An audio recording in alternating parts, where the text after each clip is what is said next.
ولا اتنا خوبصورت جملہ ہے، اتنا خوبصورت جملہ ہے، جو علماء کرام موجود ہے وہ تائید کریں گے، اس کا ترجمہ بھی نہیں ہو سکتا، اتنا مولا کا خوبصورت ترین جملہ ہے، کوشش کرتے ہیں سمجھنے کی۔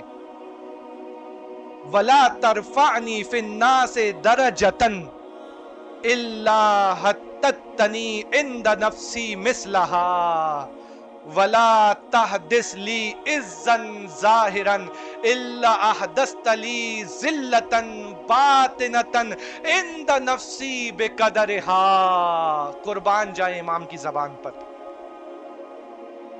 شکر ادا کرے انسان کہ اللہ نے کن کے در سے وابستہ کیا ہے، جہاں سے توحید سمجھ میں آتی ہے، جہاں سے اخلاق سمجھ میں آتا ہے، جہاں سے عرفان سمجھ میں آتا ہے، کس کے در سے وابستہ کی؟